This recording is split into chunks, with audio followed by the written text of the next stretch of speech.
Hey guys, what's going on? Semen del Piso back once again. Today is a wonderful day. It's a wonderful Friday. Actually, we're in the last couple days of March, and I figured it'd be a waste of a day if I didn't come outside and do some recording of some sort. So here I am. I'm in front of the Barclays Center, as it clearly states right behind me, in the midst of downtown Brooklyn, in the middle of downtown Brooklyn. We gotta stop using midst.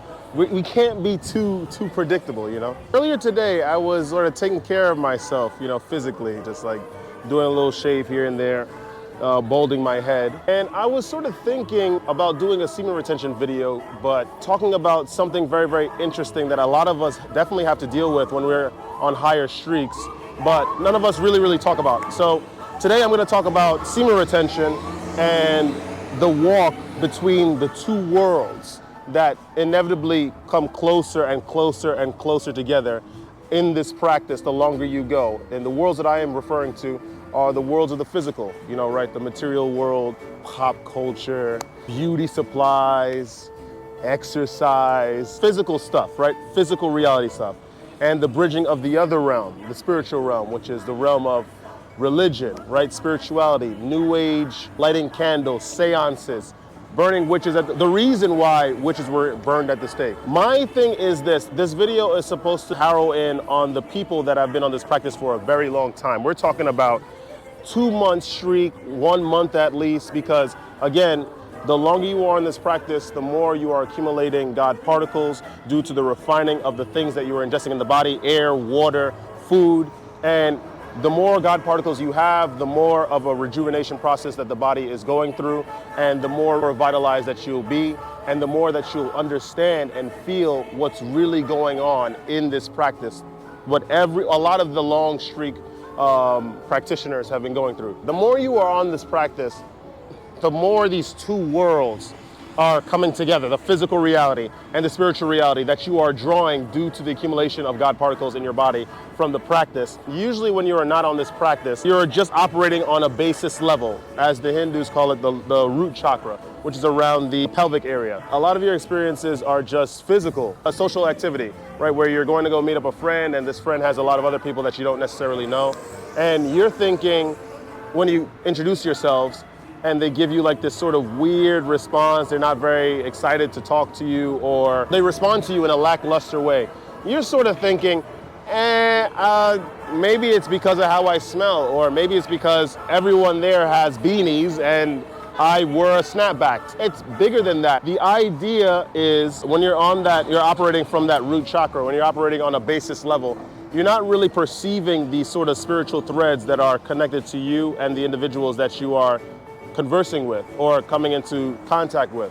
So when you're on the practice of semen retention and you would go in a situation like that, right? I'm saying, remember, minimum a month at least. You sort of see where everyone's coming from. You understand, oh, that girl with the long hair and the pink beanie seems like she's struggling with something within herself. You're able to sort of peer into the personalities and souls of the individuals in your immediate space. As you navigate these sort of social situations or situations like this, you are able to understand from a spiritual perspective. It's almost as if you're getting downloads from a higher perspective and a spiritual perspective, what's really going on in these interactions.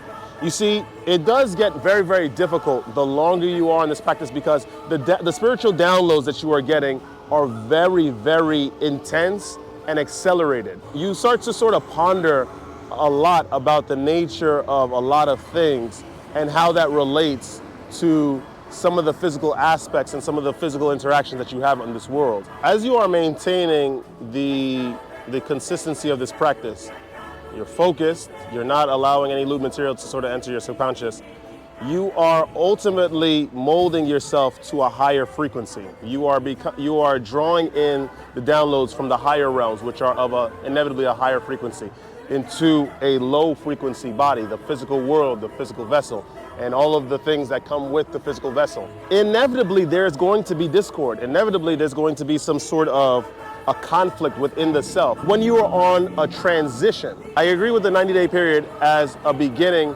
of the transition process of the healing. In that period, you are, of course, in a 2-month period, let's just talk about 2 months. you are accumulating and have accumulated so many of those particles that come from the refining of your food and the things that you ingest in the body, that a lot of the old habits and practices and the lingering effects that have been placed on the body due to the bad and malicious practices from the past are in the process or have already been destroyed or erased. There is the making way through that for the higher frequencies of the spiritual realm, the higher realms, the more you are on this practice. And like I said, if in my subconscious rewriting of reality video that I made a couple months back, you are going to completely have a reality shift after the 2 or 3 months that you are on this practice. There is that argument of things are just very difficult to deal with in terms of having just simple conversations with another person, especially knowing that they're not on the practice, or especially knowing that they're of a lower vibration, or their interests are of things that no longer interest you or no longer tantalize your interest. In light of this new downloaded reality from the higher realms, there is no sure shot way I can give you to deal with this transition. The only thing I can tell you is you have to keep your sentences and your conversations incredibly short and concise. Anecdotal evidence right here. I realized the more that I spoke, or I just let myself just run my mouth on this practice, I sort of find myself drawing upon all of these different things and ideas, right, from the higher realms that don't necessarily make sense to the people of the lower planes. Like someone described to me in the restaurant, right, at work, I hate when people don't necessarily do this because it just sucks and it's so inconsiderate. And then naturally, I have like this reflex, right, being over 3 months on the practice of just like, at the end of the day, you know, it's very low vibrational behavior. And it's almost as if it's a reflex to them because of the habits that they have. And you can't say that, you really cannot say this because it just doesn't make sense to them. For someone else that is on that level in the practice, that are going through the transition of the bridging of the two worlds, up and lower, right, together, they will understand that, oh, okay, it is true, it's low vibrational behavior. Perhaps they drink a lot. Perhaps they do have a lot of sex, you know, or they ejaculate a lot. So that would make sense. But I think that this aspect of the practice, this aspect of one of the side effects from this movement, is a benefit in it. You learn how to be very, very succinct with what you're saying. You learn how to be very straightforward and direct with what you're trying to describe to individuals. And it also helps you be very, very relative. Ultimately, what good was you as a person if you are not relative or you cannot relate to other people, other individuals? You'll make it so far learning this information on your own, a lot of these higher realm informations, but ultimately you want to be able to relate to people of the lower realms because we're trying to bring them up. We're trying to help them ascend. That's not the main job, but ultimately you want to do that. So you have to make things palatable for other people, which means speak as them, but you're speaking from that source, right? The longer you are on this semen retention journey, the longer you are on this practice, you come to witness a lot of strange occurrences. And these strange occurrences are basically coming from the projected reality from the subconscious that is being bombarded, right, with these things of the higher realm and the things of the lower realm coming together. You realize that a lot of this stuff that's happening to you, a lot of the things that you're seeing are just tests to see if you are ready to go into a higher plane of thinking, a higher dimension of thought and reality. Life is a consistent struggle to ascend, ultimately, no matter how many things they put in front of us, like trying to find a wife or a husband or trying to get a good price on a house, right? These things are important for the vessel to survive, yes, which is on a low plane of existence. But after that, right, it's only important here. After this, you want to know what you've learned, what you've gotten in this life, what you've captured, what you've accumulated. And that's all from the experiences, the samskaras that you've went through and obtained on your soul. You want to consistently look at all of the bad experiences that are befalling you in life as a test of some sort. If you tend to be annoyed in crowds, you're going to be placed in more crowds because you have to master that very, very minute aspect. The more you have a dislike, the more you'll be presented with this dislike, especially on the practice of semen retention, because semen retention is the ultimate cleansing property. It is the ultimate fire. It is the ultimate eradication agent. See these things as tests that you are being presented with, and look at it from a different perspective. I told you about the whole idea of the full moon phases and how there are various effects of the full moon on the practitioner of semen retention. Yesterday was such an interesting day for me, let me tell you, it was so interesting. Yesterday was the 28th. I always try to see the spiritual significance of all events, of all aspects, of all days, and all aspects of life. That was just a very interesting day. I had a lot of occurrences where people didn't even see me. I was probably on the train running up the stairs. People just really looked at me run up the stairs, and it was just, it's crowded everywhere. I'm in New York. It's crowded everywhere, and these guys refused to move out of the way, so I took an unnecessary detour. At work, since I started this new job, a lot of the experiences, give or take, there were some obstacles, right? The learning obstacles. I had to understand how to look for things in the computer. I had to understand how drinks were garnished. All of these very, very simple obstacles, right? Nothing incredibly crazy like what I had to deal with yesterday, which was having this huge party that ended up having more people than was projected, than was stated in the contract. It was only me as a server, and I was just handling that entire thing. It wasn't stressful at all, per se. I just had to push on through it, trudge through it. There was just a lot more obstacles than usual. Then afterwards, I had this whole plan set out. I wanted to go to the supermarket, get some food for the house because I didn't have any groceries. And then the supermarket closed at 10, realized that at 9:30 when I finally finished this party, I had to do a lot of side work that no one did. Then going on the train, I had all of these interesting situations where I think a guy was staring at me, then he started shouting at me. This was all within 24 hours, right? Well, the 12 hours that I was actually out and operational in the world, right? It wasn't happening to me in my sleep. I mean, at least not what I can remember. The main idea that you should glean is that I went through the situation. I didn't have any fuss. I didn't sort of close myself off as I usually see myself doing on this practice or off the practice when I'm presented with a situation that I don't necessarily agree with. I just go on and experience the experience.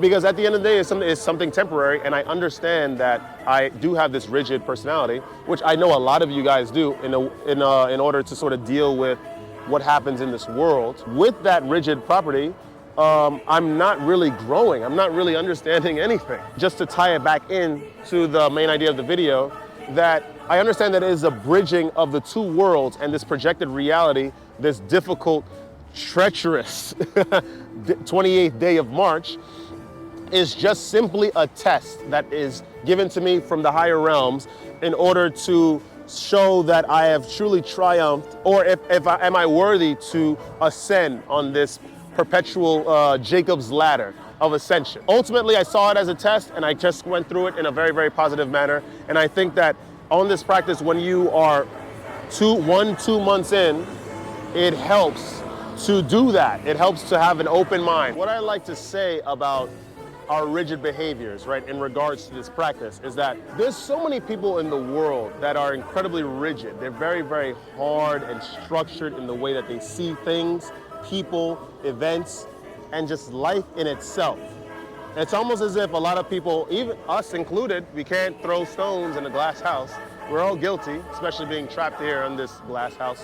All metaphor, by the way. We would hear a key word. We'd hear like a triggering word, like Catholicism, Satan, right? Vishnu. And we respond a certain way, reflexively. And that reflexive behavior, of course, has to do with a lot of the habits that we've instilled upon ourselves in order to be rigid and handle the aspects and the nature of the people in the world, the prevalent nature of the people in the world. It's not the nature, it's the prevalent nature.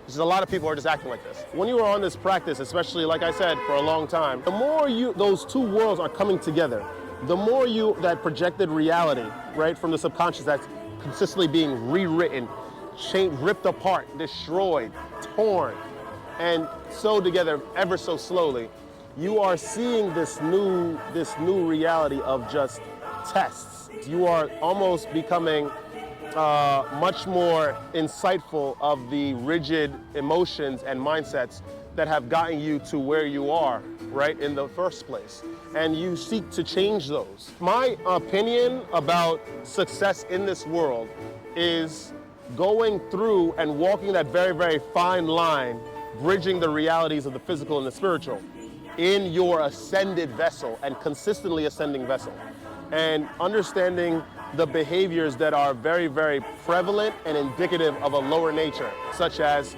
wrath, right? Revenge, envy, lust especially. Of course, there are ways to help with this. Of course, reading, things about history, reading information about biology. There's information everywhere, and the more you are in this practice, the more you'll get bits of this information in very, very indirect or direct ways to help you deal with this transition. You're on this practice, you understand the prevalence of these emotions and behaviors that sort of connect you to the basis level of reality, the very low level of reality and thinking, and you escape it slowly but surely. That is the idea of walking the fine line between the worlds of the physical and the spiritual. Beautiful, graceful natures of the aspects of the higher realm, and you're mixing it with this consistent, aging, hungry, thirsty, and ever-longing ideas of the lower realm. And you live your life. With that being said, I think that's all I have to say to you guys today. If you enjoyed the content, I don't know if you guys are watching my channel for the first time, but for the first time viewers, it is I, Semen del Piso. I do a lot of things. I do like to talk about semen retention. I do like to talk about my travels as well, just my experiences in general. Like, comment, subscribe. We do have the Discord server, the La Liga de Sombras. It's a Discord server for the first-time viewers of a lot of individuals that are on the practice or thinking about getting on the practice and coming together and chatting about life, the specific aspects of life and how they are involved in that, or how they could triumph over the very, very common obstacles placed in front of ascending souls in this, wherever this is. Semen del Piso, gone. Don't let this world get you down. It is just, it's a nice day.